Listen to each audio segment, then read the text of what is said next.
My very good friend Lee Fisher, who is the CEO of CEOs for Cities, she is going to moderate the panel. We have got Joan Fitzgerald. Joan has 4 books, the most recent of which is called Emerald Cities. She's from Northeastern University. Nikki Silvestri, her consultancy is based out of Oakland, California. She, a long time ago, worked for Van Jones. Veronica Kyle of Faith and Place from Chicago. I've spent my life at the intersection of law and public policy and economic development. Faith and Place. We are a family. I'm the Chicago Outreach Director. Now, how am I going to go back and be that messenger to bring the message of urgency to the people that I serve? What we do is educate, connect, and advocate. The people on the ground, the millions of people that are in our communities who are adversely affected by what we're talking about today, if they don't know, it doesn't matter because they're just trying to pay the light bill. In Illinois alone, the unemployment rate for African Americans aged 20 to 25 is over 50%, and for Latinos, over 70. And that's just not males. That's the community people. Majority of those communities, the commercial districts are blighted, boarded up, no businesses. White flight, businesses have left, warehouses are closed, streets and streets, no sign of economic development. If you think out of the box, we can change that. How to invest. I heard a lot about, divesting. We need to do that. I'm proud to be a part of the United Church of Christ. We were some of the first out there to do that. But we need to invest in people and communities and educate them and connect them to the urgency of what we've been talking about today. Joan Fitzgerald at Northeastern University. Cities produce 72% of the world's greenhouse gas emissions. So clearly they have to be a big part of the solution. Per capita greenhouse gas emissions in the United States are about 17.5 metric tons. If you look at some of our leading cities on climate change, New York City and San Francisco, they're at about 5.4 metric tons, so considerably lower than the nation. I look at US, North American generally, and European cities and their leadership in climate change. In Europe, on general, it's about half the emissions as the United States, but just again to show you the role of cities. In Denmark, 8.3 tons. Copenhagen, 3.9. Sweden, 5.6 tons. Again, compare that to 17.5 here. Stockholm, 2.7. Netherlands, 10.9 tons. Amsterdam, 5.5. The actions of cities are really making a difference. Now, there's 3 areas that cities can have the most impact. 1 is transportation. 2 is building efficiency and renewable energy. The big thing we should be consuming less of is energy. And cities have a big role. That's probably the most important thing they can do in reducing those emissions. But we're not doing enough. A few cities are, but not enough. I'm working on a new book called Greennovation, where I'm looking at cities, how they're working in public-private partnerships to innovate in renewable energy and other sectors, innovations in urban planning to make those differences. But when I went back to my 2010 book, Emerald Cities, I started looking at all the companies that cities and states, through policy, helped form. And I was a little surprised. I talked about 2 in Toledo, Ohio, Sunlight and First Solar.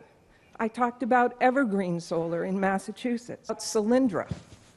Except for First Solar, they're all bankrupt. My goodness, how did I get this so wrong? What happened? The short answer is China. We provided a lot of subsidies to these companies, but China did too. More subsidies, in fact, offered free land. But there were some stipulations. They couldn't sell their product in China. And then China started dumping at below cost. The Chinese delegates were quoted saying this on the front page of the New York Times, and also creating demand within China. So we were a little late, even though this violated WTO rules, we were a little late on imposing tariffs, and it was too late. 14 solar production companies in the United States went under, 60 worldwide, including several in Germany. Now we have 7 of the top 10 solar companies in the world are Chinese. We've really lost leadership. What can we do to help cities, but also at the state and the national level, to regain that leadership? Because we are not leading now. We need an industrial policy, an explicit one, to get to next generation solar.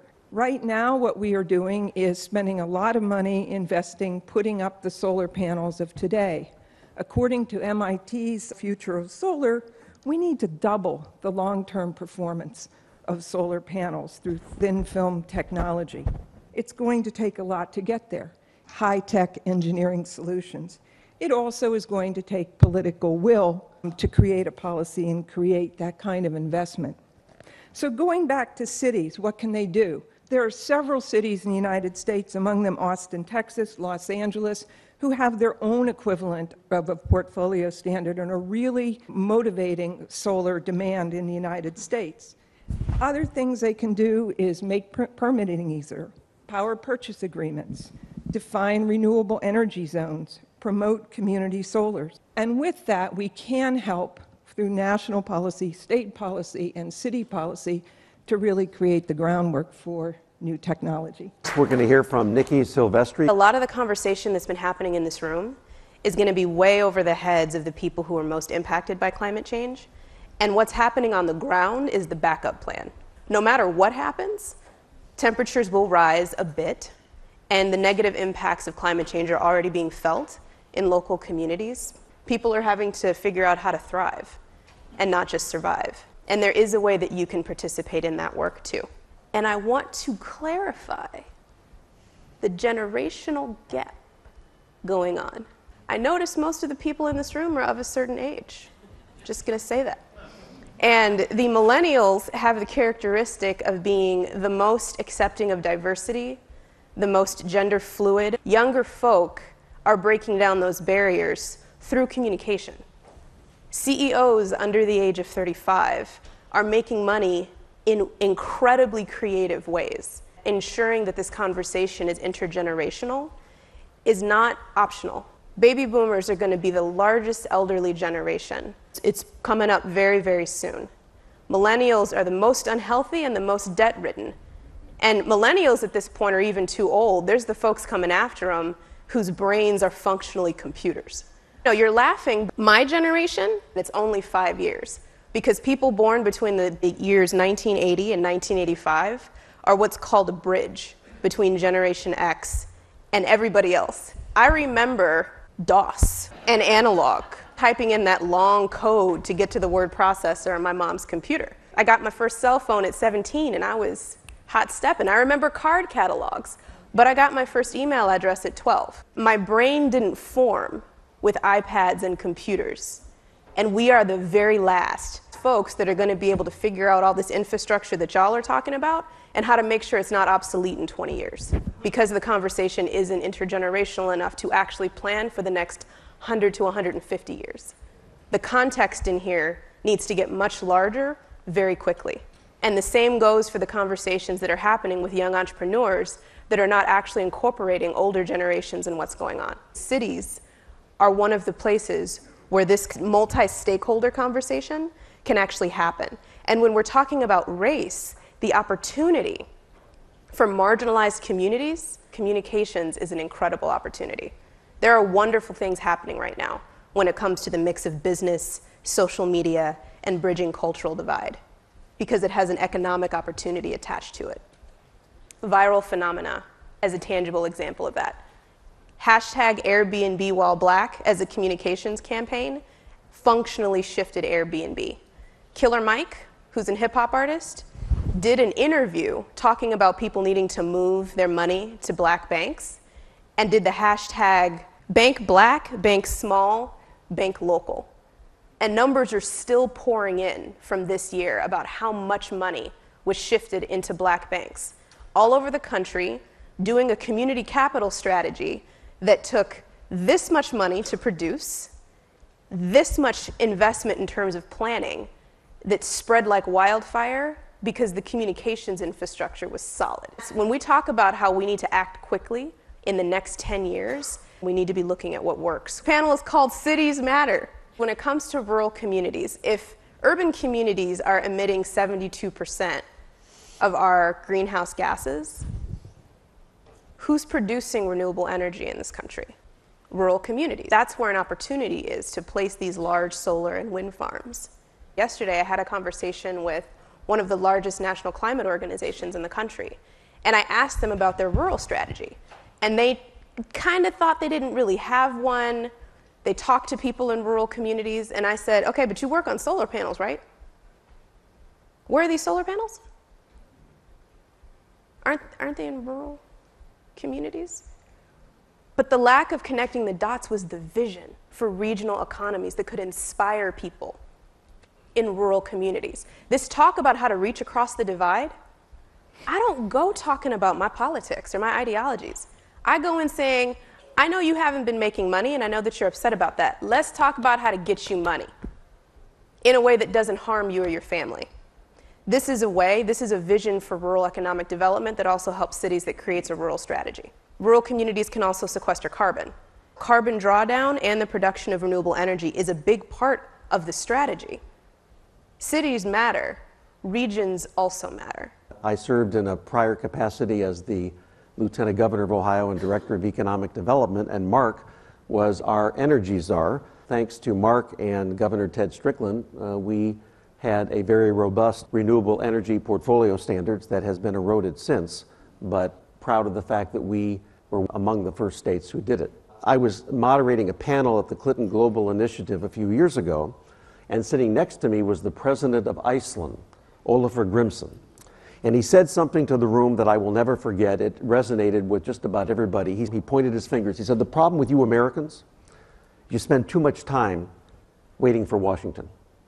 And he's right. Regardless of who wins this presidential election, dysfunction and hyperpartisanship will continue in Washington, D.C. for the foreseeable future. If you want to make change in America, you do it from the ground up. I think you all know that for the first time in the history of our planet, more than half the people on the planet now live in an urban area. We're really not a very mobile population. The most mobile population are the young and the restless, the millennials between the ages of 25 and 34, who are moving across state borders at about 1 million a year. Research shows that when they get to age 35, they stop, they anchor, they had children, and they stop moving. If you want to get someone back to your city and they're 34 years old, you have 12 months. Talk about how do you connect culture and races and faith and make sure there is a dialogue and a conversation that people relate to and understand. My oldest is 40 years old. I know I look good, right? My oldest is 40, my son is 39, and I have a 26-year-old, so I got it all in my household. And we ought to remember that that same group tweeted the first black president all the way to the White House. My daughter reminds me, $5 and $10 at a time. Mom, we raised millions for President Obama. The faith community is an untapped gathering of people every week. Untapped leadership, skills, diverse ages, and we're losing that because baby boomers are losing their children and millennials are not even walking in the door. The faith community is also the most burdened community in case of a disaster. Where do people go? They knock on those doors for help. They call those faith leaders for resources and expect them to be able to step up and deal with whatever the social dilemma they're facing. So here is an opportunity, Faith in Place. They're not at the table. Nobody's coming to the faith community to say how to do this. And by the way, there is a spiritual mandate in all faith traditions to be good stewards of the earth. Everybody says it's different, care of creation. And what we do at Faith in Place is remind people of that, who step up eagerly to fulfill it, because we give the tools. And this is where this whole conversation, Grassroots, has to go. People need to have the tools to do this work in their language, in their energy, based on their vision and their needs. So we don't go in and say, hey, you need to work on climate change. We go in and say, what's working in your community? What's not working? We need jobs. And that's when I'm able to say, do you know about the green job economy? Do you know about the clean air movement? Would you be willing to go talk to your legislators? How about bring the conversation, meeting people where they are? And it's across cultures, it's across races, it's across gender and sexual orientation. The faith community, untapped resources. We used to think that we were environmentalists if we lived in a log cabin with solar panels and Walden, but density in our cities is reducing the carbon footprint. And if we bring people together with a common bond, like we do in innovation districts or something you've written a lot about, eco districts, we can make a big difference. Can you talk about this concept of eco districts in cities, what it means? An eco district, there's all different types of them, but basically the idea is that city takes an area, either a brownfield area, totally redevelops it, or goes into an existing community and says, what can we do if we integrate all aspects of sustainability, transportation, building efficiency, energy use, and multiply our effect by integrating it? This got its start in Europe, and they're being developed in a lot of areas in the United States. Let me just give you a quick example of one of my favorites. And so Malmö was a shipbuilding city, and this whole shipbuilding area got decimated in the 70s. The industry went under. The city decided to take a new tack to economic development based on new technologies, but also based on becoming the greenest city in the world. They went to the developers and said, we want you to build to this standard of maybe 100 kilowatt hours per square meter per year. It's a way of measuring the efficiency of a building. And the building community said, no, we can't do that. So they went with those who said they could, and in fact they didn't. But then they went into the next area and said, what did we do wrong? And they created something called the Building Living Dialogue, which was a public-private partnership. All the departments of the city, architects, builders, developers, saying, how can we do this? What are the technologies we need to employ? How do we do it at a district scale? And they were able to do it. And there was one company that said, all right, we're going to build something that's called a zero net energy building. And that is all of its energy is produced on site, a highly efficient building, and then we're going to build the highest efficiency building. They actually found that it was more cost productive to go to zero net energy. Now that company and a couple of others from Sweden are going to China, they're going all over the world building these highly efficient cities. But the other reason I like Malmö so much is they said, it's quite easy to do this if you integrate everything on a clean slate. Let's go into the poorest neighborhood of the city and see what we can do. And so they consulted residents, and community farming was part of it. They redid it for energy efficiency. They redid it for stormwater management. Civic pride really increased as a result of that. There's many ways these eco-districts can be used, but the idea is to experiment with integrating new technologies, and then for a city to learn from that and to try to take those strategies citywide. Talk a lot about social equity, around the People's Grocery and Green for All. What's missing here in this conversation? How do we connect everything back to the community in a way that everybody feels invested in moving the needle, not just those who are, for example, involved in eco-districts? For me to be in that generation that's between 1980 and 1985, what did it take to get me from a college student that was interested in these things to someone who's had the career that I've had and is able to be on the stage talking to you about the practical solutions now? At some point, I worked for Van Jones.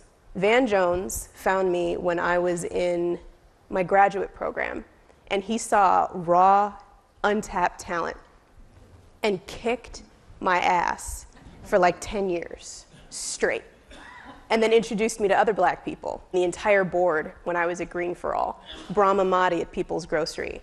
There were people of color every step of the way for me who didn't let me get away with anything that I hated for a long time, because they didn't let me get away with anything, and it was a struggle. But they did that because they understood this conversation, and they knew that we're running out of time, and that what it's going to take to create the leaders of tomorrow is having really hard conversations really early and creating opportunities for practical experience really early. Not just who are you mentoring or who are you allowing to apprentice with you, but who are you actually pushing? Managing money and managing people is really hard. It's very complex. Doing this regenerative people work that I'm talking about is very hard, and it's very complex. The way that young CEOs do it is they have the older white guys whispering in their ear, giving them tips. They're allowed to make $2 or $3 million, $10 million mistakes, and then get a second chance. That's how you learn. So when it comes to social equity, we've got to figure that out. So one of the things Green for All is doing is called Green the Church. It's another reason why organizations that are run by those who are at the margins come up with things that are innovative, because they see the bigger picture. Green for All is one of the only groups in the Green Group, which is the aggregate of national climate organizations in DC, with a focus on those at the margins. And so they knew to develop a campaign called Green the Church and involve the church community. Because when it comes to this regional economic development that I'm talking about, there are a few organizations that are doing that really well. Anthony Flacavento, his organization is called SCALE, Sequestering Carbon, Accelerating Local Communities. And Ines Polonius is the CEO of Communities Unlimited, that brings together urban and rural community economic development. It comes down to things like Friday night football, really practical things that prevent economic development from happening. And if we know that, we can plan around it. But most of the time, we don't know that. One of the things we're doing as well is exploring conversations with people about who's ready to do projects around carbon efficiency. And when I say that, what I mean is attending to the entire carbon cycle in one project, which means forming collaborations between organizations that are reducing emissions and sequestering carbon, and looking at all of the other parts of the carbon cycle. Every place that carbon interacts with, that we interact with, needs to be a component of the project. Everyone needs to be talking to each other, and more importantly, it needs to be documented together, because carbon is not static. But we have all these measurements about carbon, and the only reason we have these measurements is because we don't measure most of what carbon does. That's why we think it's static, right? The amount on degrading lands that's slowly eking out, and then the amount that's being, we don't even really understand soil carbon sequestration. When it comes to how it really works, it's deeply complex. Our models need to be as complex as the carbon cycle, and we need economic development projects that are on the cutting edge of what that actually looks like.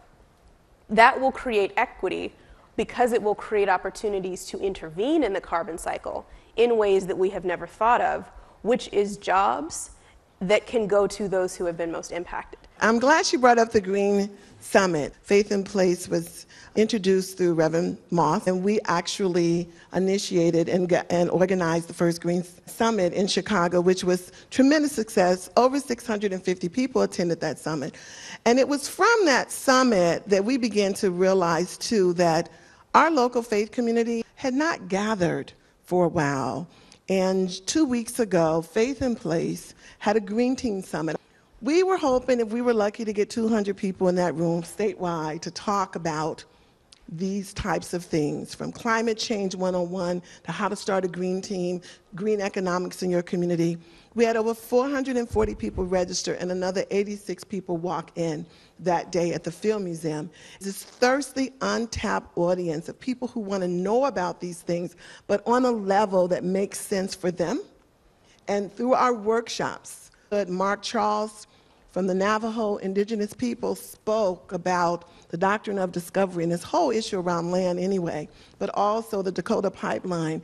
Having a Native person, having that indigenous voice come and talk in an audience about these issues had just not happened in our state. And I doubt if it's happening enough anywhere. So we were proud to have done it, but more importantly, we all got an American History 101 lesson. If you think you know your American history, if you don't know Mark Charles or the Doctrine of Discovery, go read it. As we move forward, working with diverse cultures and bringing the indigenous people into this conversation, who are rarely, if ever, at the table, we need to get them here. When I talk about diversity and culture, we're also talking about people who have pushed away from this conversation because we've made it too hard and too scientific and too scary and too complicated. You're going to have to break this down, and you're going to have to come into the community, leadership in the community. We literally help clergy write sermons to talk about this, because for all the clergy in here, and I'm married to one, they don't want to say they don't know about this stuff, but they don't. They know about feeding the people. and getting people clothed, and Miss So-and-so got burned out. So we really need to understand that this conversation has to have multiple degrees of communication levels. I see nods because people understand. Even the students, they want to tell you that too. Go look around to your left, right, north, west, south. Who have you left out of this conversation? I don't care if you're a capital investor, a scientist, researcher, scholar, who's not in your conversation? Cities matter, rural communities matter, and ordinary people can teach us a lot about how to move this green economy forward. They're the ones suffering, so they know. Single most impactful thing cities can do is district energy. But it is a way that we could double our energy efficiency. We are doing it in some of our major cities, but it's absolutely essential. Social equity is more than just people of color. And that's why I talk about rural. People feel like they're losing when somebody else wins, depending on their outlook. And so social equity actually has to look at who's at the margins, but all of them, which creates different economic development opportunities because one is seeing the bigger picture. My name is Sean Hayes. I'm Executive Director of the Urban Project. Good leadership takes many forms and is needed at all levels. Do not wait for it from above. Vote for it to be sure. But most importantly, assume it yourselves in your daily lives. The solutions to climate change will manifest locally and require local leadership. So today I'm introducing two Coloradans named Bill. Bill Becker is Executive Director of the Presidential Climate Action Project, an initiative to enable the President of the United States to take decisive action on global warming and energy security without Congress. Additionally, he is Senior Policy Advisor to Natural Capitalism Solutions and Third Generation Environmentalism, is a member of Mikhail Gorbachev's International Climate Change Task Force, and is a guest blogger on the Huffington Post. Bill spent 15 years as a senior official in the U.S. Department of Energy and has led teams of experts advising on energy and housing projects ranging from the 2008 Beijing Olympic Games to the lower Ninth Ward post-Katrina. Bill's latest book is the 100-Day Action Plan to Save the Planet. Now, our speaker today is Bill Ritter. Bill was elected Colorado's 41st governor in 2006. During his 4-year term, Ritter established Colorado as a national and international leader in clean energy by building a new energy economy. After leaving the governor's office, Ritter founded the Center for the New Energy Economy at Colorado State University, which works with state and federal policymakers to create clean energy policies throughout the country. Governor Ritter's book, Powering Forward, What Everyone Should Know About America's Energy Revolution, was published earlier this year. Bill Ritter. I am a lawyer by training. I was a prosecutor for 20 years. I was the elected DA in Denver and was not a person involved myself in climate and energy things in a really big way until I decided to become a candidate for governor in Colorado. And as a candidate, really for the first time, I began to seriously look at the policy issues around environment and energy and to understand first and foremost as a candidate the opportunity, and then over time became aware of the risk. So my orientation is as a lawyer and a person in policy making to pay attention to capital markets, to action at the local level, to action at the city level, powering forward the need for speed, and to be dedicated to trying to change things through the policy lens. It's a difficult thing to do. I hosted a seminar at Colorado State University last week. We had a former chief economist from BP, Christoph Ruhl, who was part of it because we believe in never having echo chambers to try and get people of diverse thought to really have the hard discussions at Colorado State University. And one of the things he said that I think out of all the things he said that was true, no matter what we do, however we get there, it's going to be a long, hard slog. It's going to be policy, it's going to be finance, it's going to be technology, it's going to be this chemistry equation of all of those things working together and working at the international stage, the national stage, the state level and local level. And one of the most important things that Congress can do is to price carbon. They can also double down on the research and development that's necessary for cleaner energy technologies, where we've seen some real progress over the last several years. And quite frankly, it's interesting, and there will be people in the room that might take umbrage at some of the recommendations, because there are recommendations on nuclear, recommendations on carbon capture and sequestration, recommendations on natural gas, combined cycle gas generation, as it relates to carbon capture and sequestration. Search for common ground. And that's a tough thing to do. It's a really tough thing to do if you're an activist. It is. It's just not part of your DNA, and I admire it, as I said, but it's something that I've sort of come to get to from signing 57 different clean energy bills, many of them with bipartisan support in Colorado as the governor, understanding the important part of bipartisan action and how much better the result is when it's informed by the other side. And it's why when I left office, I decided to go to an academic institution, to commit myself to working with governors, but really to get to that place of trying to make sure I was listening to people who were sort of on the other side of this conversation. And secondly, when I listen to them in a really intent way, and then try and look for common ground. So when the Clean Power Plan came out in its draft form, Bill Becker and I and a group of people had convened about 100 and some national experts. We made a report to the White House about how the president could use executive action to drive a clean energy economy because Congress wasn't going to act. You didn't have to be a Mensa scholar, right, to understand that Congress was not going to act in a comprehensive way sort of around 2013, 2014. So we made a report with 200 recommendations about executive action at the time that the president was launching his climate action plan, and then the follow-up to that for different executive agencies that were really focused on their role in trying to do that at the executive level. But one of the things that came out of that was our sense about how important the Clean Power Plan was to the President's Climate Action Plan, and then really looking at the West and saying nobody is convening. The Nicholas Institute from Duke was convening in the Southeast, Georgetown Law was convening the Reggie States, and there was the Great Plains Institute convening the Midwest, but the West is really a different place. So let's just take Nevada and say 85% of its landmass is federal. And if you're really going to transition to this different energy economy in a place like Nevada or Idaho or Colorado or Wyoming, or in the West, you're going to have to implicate federal land, federal permitting. And Idaho had just gone through an experience where it took 13 years to permit a new transmission line. 8 Republican governors and 5 Democratic governors talked to people that might not agree with me on everything. How do I find common ground? And said, we're the West. Now, I'm not an advocate for the EPA, I'm an advocate for regionally how the West could implement the Clean Power Plan. This political conversation that's about the Clean Power Plan and how we need to undo it, and environmentalism, war on coal, things like that. And then there's the behind closed door conversation about how the West could get to the implementation of the Clean Power Plan. It's a really important distinction when you get people in the room and say, well, if we have to live with this, here's sort of a constructive way we can get there, but there's going to be some give and take along the way. It was really the heartening thing that was happening until the Clean Power Plan was stayed by the Supreme Court. I said, well, that could end that work, and then we went back to the Western states and said, well, if you want to stay involved in a conversation about regionally how we get to a different place of decarbonization in the West, or the kinds of issues that we still need to, and they said, yes. So at a workshop, post-State of the Clean Power Plan, with all of the states participating, the state energy folks, their air regulators, the utility commissioners, and the utilities. We've been convening 25 major utilities in the West to say, how do we do this? And it's a different conversation than it is in many other places in this country because of some of the land issues.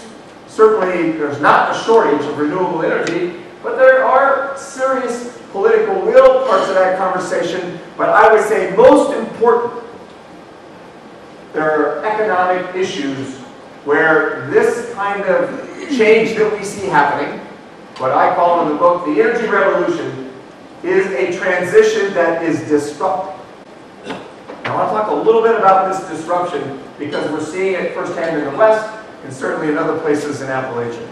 We're seeing entire communities that have looked at this or looked at their own vitality and said, for really decades, even over a century, our community has been a coal-producing community.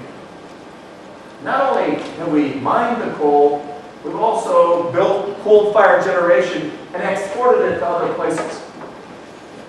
The coal industry in this country has been part of building our industrial prowess to really grow the middle class with manufacturing jobs. But the coal economy is not just pivoting, it's being devastated by this transition. And what I want to introduce in this conversation about common ground is this idea that in all of our work on the Clean Power Plan and our work with governors in this country, I've come to this place of saying this conversation is a justice conversation. It's not just about sort of the technology parts of this, or how we finance it, or what the public policy at the end of the day should look like, but that we have to consider sort of the justice issues. At the international level, I lived in Zambia for 3 years. My wife and I were Catholic missionaries. We ran a nutrition center from 1987 to 1990. And I have a sense about extreme poverty in an arid part of the world that will be hit hard by climate change, and even as we speak, is being hit that way. Right? There's a justice implication coming from the developed world, the carbon emissions in the air, and the impact of that's being foisted upon people who really are the least able to absorb it. That's a justice conversation. For people who survive daily without any energy access. As we think about cutting emissions globally, we also have to have some understanding of how we build well-being in places that have no energy access. There's absolutely a justice component when you're designing energy policy, whether it's federal or state or local, for ratepayers, for people on fixed incomes, for people who are lower middle income or even impoverished in America. But around the world, how do we design policies that take into account that as a justice component? Coal-fired generation communities for people who for decades, even over a century, have committed their livelihood to trying to provide the rest of us with reliable and affordable energy, if not what we might today not consider clean, but certainly all of the sorts of things that those communities were able to do to make us better off as a country and the envy of a lot of other places in the world. We have to think about that from a justice standpoint. To try and understand how we bring other folks along, the kinds of things that we do in a place like the West, where we really try and understand how do we bring people from both sides of the aisle, or folks who have made a commitment for a very long time to the fossil fuel industries and say, how do we do that? This transition is happening. The Department of Energy this week published a report, and it said good news for 5 technologies. Land-based wind has come down 41%. Distributed PV has come down 54%. Utility-scale PV has come down 64%. Modeled battery costs, what they call it in the report, has come down 73%, really to support the EV, the electric vehicle industry. And LED bulbs has come down the cost 94% since 2008. And then they look at the increasing capacity of all those same technologies. At the end of the report, they mentioned 4 new technologies that we should all pay attention to that have really that same ability to over time transition in terms of the downward cost curve and the upward capacity curve. This is happening. The opportunity is a part of this. How do we really find ways to do this? In my center, we start tracking every piece of energy legislation introduced at the state level. And annually, it could be around 4,000 pieces of legislation. Only 600 became law in 2013 or 2014. And so annually, we've done that. It's called Advanced Energy Legislation Tracker. With the help of the Walton Family Foundation and the Nature Conservancy, we looked at 40 clean energy policies, and we looked at them across all 50 states, and then we asked several questions about each policy in each state, and we populated this database with what we call a gap analysis of what could happen at the state level. So whether Congress puts a price on carbon, or Congress removes the subsidies for fossil fuel, or Congress changes the tax code to make it really a level playing for all kinds of energy production, whether they do any of that, there is tremendous opportunity at the state level, and I just encourage you to take a look at this gap analysis. It's called State Policy Opportunity Tracker, SPOT, for clean energy, spotforcleanenergy.org, to look at really can be done at the state level, and it's a place where we can push this, because there is bipartisanship, a growing awareness on the part of governors and state legislators on both sides of the aisle about the tremendous opportunity at the state. And quite frankly, there's a lot of great examples where there's been economic opportunity at the state level that you can point to and say, if you're in a competition to grow your economy, if you really care about economic development, this is a place to do it. There was a Clean Energy Coalition developed earlier this year. It was 17 governors, but 4 of those governors are Republican. From Massachusetts, Michigan, Iowa, and Nevada. 4 Republican governors said, we're stepping out and we're going to be part of this commitment to this transition to clean energy. And those are the kinds of things that are happening at the political and policy level that I think can help inform the rest of us about where this transition can happen and how it can happen and how that policy realm can be a mix with the financial markets, with technology development, with what's happening at our research institutions and universities across this country, and the national labs, and say, this is all part of something that's happening, and quite frankly, we need to lead the way on this globally, because there's tremendous opportunity and on our part, tremendous responsibility to do that and do just that. Bill Becker, you get to the sort of free-form response. I was born in 1946. I'm 70 years old. I'm on this point of the very dull spear of the baby boom generation. I often think about whether it's time to pass the torch, as Kennedy said, to the next generation of leaders. I decided that the torch is in such poor shape that I couldn't in good conscience pass it. So my message is all generations need their hands on that torch. We need to work together. Bill only scratched the surface of his practice of meeting people in their language, in their value system, and understanding where they're coming from, and trying to close the gaps that we see politically all across the country. Bill, tell us a little bit, first of all, about the new advisory board that you co-chair for PCAP as a sort of an illustration of how we're trying to reach these common ground solutions. So Bill's done the President's Climate Action Project in 2008. I left office in 2011, so I was part of it in 2012. We were putting it together for 2016, and one of the things we talked about was the need to do it in a more bipartisan way, and really try and stretch across, get across the aisle, reach across the aisle, and find people, since it's a President Climate Action Project, find people from both sides, Democratic and Republicans, who would actually participate in this, and we did that. Some of these people might have trouble getting elected today in some parts of the country who are Republicans. Christine Todd Whitman is a part of it. Teddy Roosevelt's a Republican. He's a part of it. He was also in the National Academy of Science Project with me.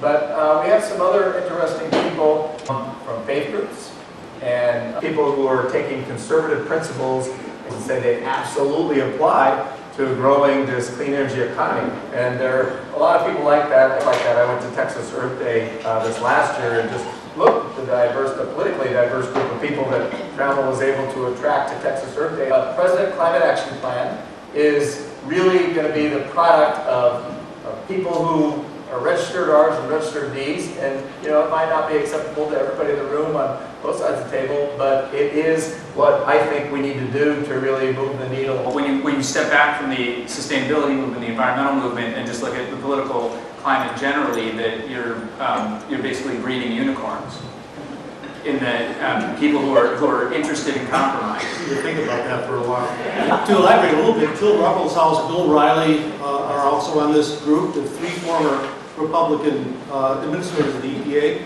and Heather Zeichel, who was President Obama's climate czar for quite a while. So it's a very mixed group, and we have identified 20 topics where they think we can stake out some common ground. So that's what we're about right now. It's interesting talking to these moderate Republicans because they give a different story, like you said, Bill, about what the conversation is behind closed doors. And part of it is they think there's a really larger number of Republicans in the House of Representatives who are waiting to get enough pressure from their constituents to come out of the closet on climate action. That they understand the science, they get it, but they just think it's too dangerous to venture out on that topic. I have a feeling that we don't have enough guts, I think, sometimes among our national leaders who really don't, like Kennedy and others have done, come out and say, this is what we need from you. We need blood, sweat, and tears to make this transition. They don't do that. But apparently there is maybe a point of inflection that we can cultivate, even in Congress. And as you can tell from Bill and I, we haven't given up on the federal government, even though the leadership is really coming these days from states and localities. Well, a lot of power is in the state legislatures, the 50 individual state legislatures. Can you talk about that, Governor? Yeah, you think about 4,000 bills a year coming out of state legislators, 600 of them becoming law. Mindy talked about renewable portfolio standards. There are 30 states with RPSs, and interestingly, they are at the place of being, having reached their goal or about to expire. If you look at between 2020 and 2022, a variety of them go away, and what we should be focusing our attention on is sort of what's beyond the RPS. But I would argue, and even the DOE report, I think, does not give enough credit to state legislators passing RPSs. We went to 30% in 2010. We passed to 30%. We were, I think, the third largest, second largest in the country, but now Oregon's at 50, California's at 50, New York's got 100% RPS, Hawaii's got 100% RPS, Vermont's got, I think, 100% RPS, and so, you know, there are different dates in mind now, they're not 2020, but most states that we look at could really get there. If you mapped out wind energy in the world, Denmark's here, but then South Dakota and Iowa are like next to Denmark in terms of the capacity of wind they use to provide electricity to their consumers. Energy efficiency resource standards and RPS standards were the early part of this conversation with state legislators that have made a big impact actually on growing markets and on bringing the price curve down. Well, they brought economies of scale to solar, right? So that now 20 states have cost-effective, grid parity residential solar systems now, competing on an equal footing with fossils, and 42 states are projected to have grid parity for residential systems by 2020. So I think I credit largely the state RPS as having generated, along with the federal tax credits, enough economies of scale to bring this. I'm sorry, what does grid parity mean? Grid parity means that solar or wind or any other technology is as inexpensive or as expensive as any other technology. Okay. So it can compete with coal-fired generation or gas-fired generation or whatever. Okay. What's interesting, if I can just add, yes, a lot of utilities that we work with have an internal price on carbon. They believe it's happening, right? So they actually think about this and they say, well, XL Energy would say the best long-term bet in buying energy right now is wind energy in the West and the Midwest because the deals are 3 cents a kilowatt hour. The 20-year deals, they get a production tax credit right now, and it lasts for 10 years, but it's better than, it's even better than gas if you ask XL Energy. And gas is cheap. It's certainly better than coal, and part of that is their understanding that they need to have an internal price on carbon. Governor Ritter, when you were recently in Sacramento speaking with the Society of Environmental Journalists, you sat on a panel with a fascinating young man from University of Boulder, Colorado, who talked about an interesting way to get to carbon reductions pretty quickly using renewables and the electric grid. Could you tell this group a little bit about that? Yeah, so this group at the University of Colorado has looked at designing a national grid. And so it would really be like an interstate highway, but from a national perspective, and connecting the grid together from place to place, using the most recent, the best transmission technology to do that, and really the ability to get to 80% renewable generation. If you look at the National Renewable Energy Laboratory, they actually have a report saying we can get to 80% penetration, but we have to have transmission to do it. Well, they've designed a transmission system that gets us there and takes our emissions reduction in a pretty significant way down. And I think even they have a 100% renewable perspective, but it's all just in the transmission. It's not deploying any kind of new renewable or clean energy technology. It's just building out a different transmission system. Is this a model, or it exists in prototype somewhere? No, well, it does not exist in prototype. It is a model, but they've taken this model along with weather mapping and have probably the most, I think, the most significant computer model I've ever seen. It takes into account weather data and how you mix weather data to pull off wind, renewables like solar, both utility scale and rooftop PV, but then also places where geothermal is available, and just sort of mix that and get to a place where with transmission build out, you have this affordable clean energy at the 80 to 100% penetration. Hi, Governor. I heartily agree with you when you say this is a justice issue. I wonder how you answer those who would keep refugees out of our country. You know, I fought the fight when I was governor on immigration. It actually was a really big policy problem because we had something heading to the ballot that was nixed by the Supreme Court, and so right in the middle of my campaign. I just believe that if you look in the United States at the 11 to 13 million people living here who are not documented, but look at their real lives, they basically are working, they're basically supporting, they're certainly a criminal element. I was a prosecutor, I know that, but it's not anything to the extent of the other part of that that's productive. Unfortunately, many of them live in shadow. And what I say, and what I think we need to do, and Senator Michael Bennett from Colorado was one of the people who was part of the bipartisan agreement with the United States Senate to have an immigration bill. We need to bring people out of the shadow. We need to find a path forward. We need to figure out a way to incorporate them in a just way. It's really unjust the way we talk about immigrants.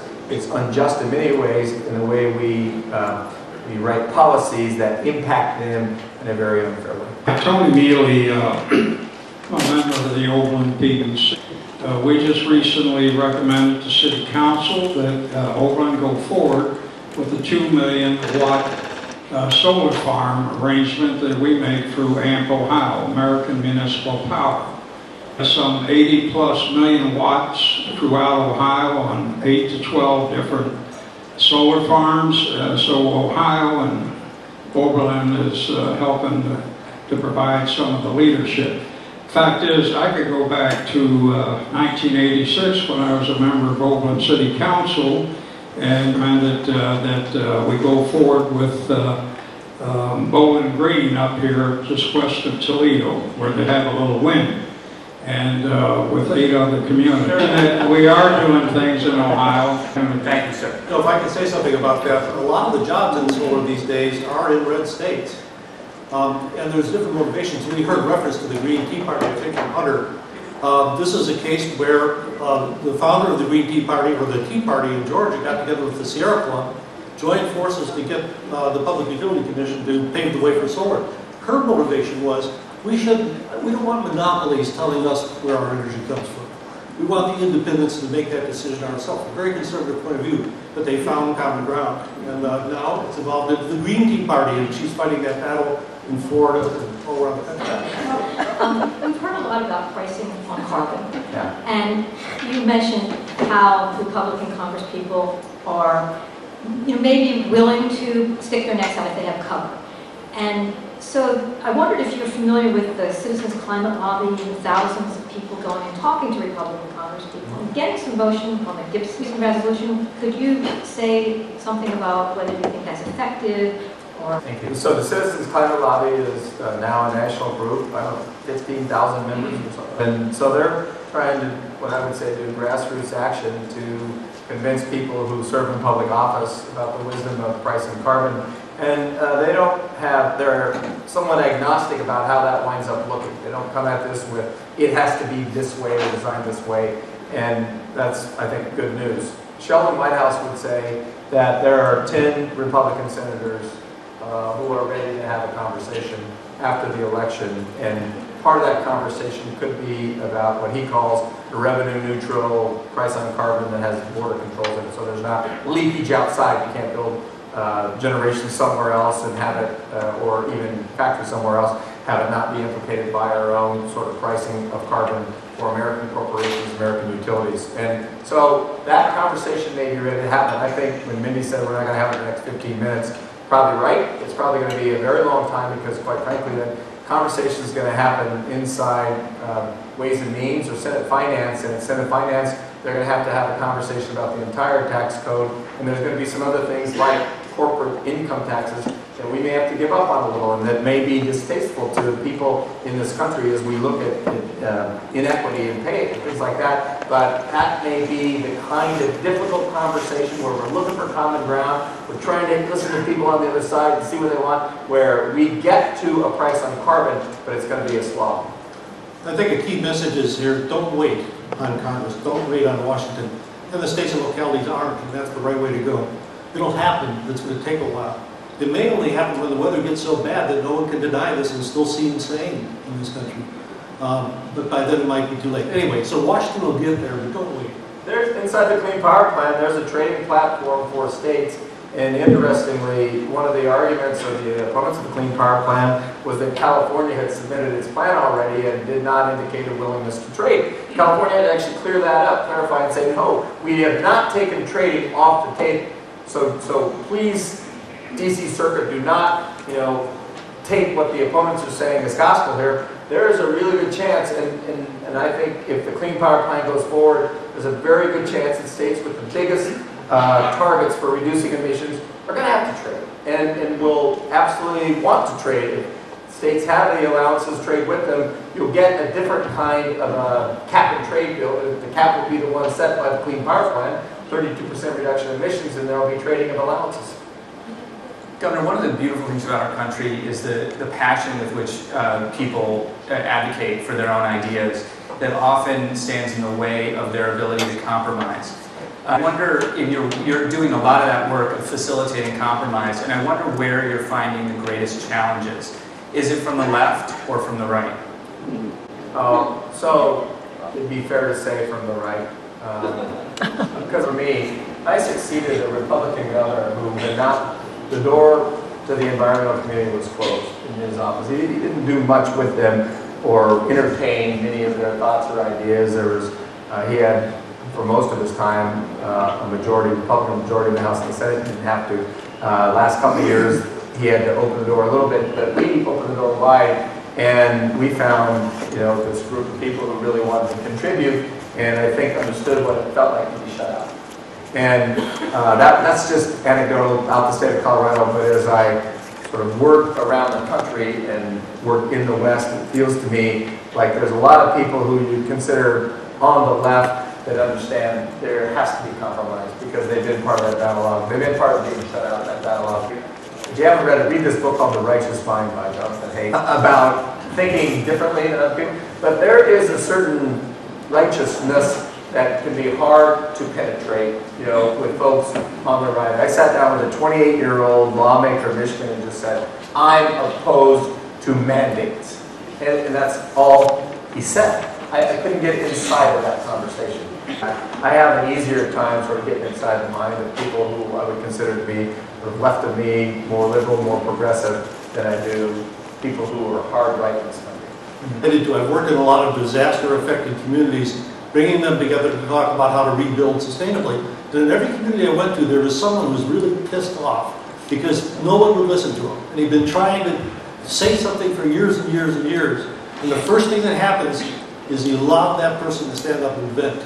And it takes a while, and it's kind of uncomfortable, but eventually they become one of the most creative people in the room. There are ways to break through simply by listening. I'm curious, what kind of policy recommendations are being discussed at the state or federal level to sort of bring around the three component parts of generation, transmission, and distribution? Is there any sort of discussion about how we move to a microgrid or nanogrid technology front so that these renewables now coming into the grid can modulate that intermittency and really, build a more strong and stable grid system? And if you look at this DOE report I referenced, one of the 4 things that they say that's promising going forward is, I call it grid modernization, but the smart grid, and finding ways to utilize technology to really impact our energy consumption. So that's a part of it. But on the other end of the spectrum are these conversations happening about the remaking of the business model for utilities in the 21st century.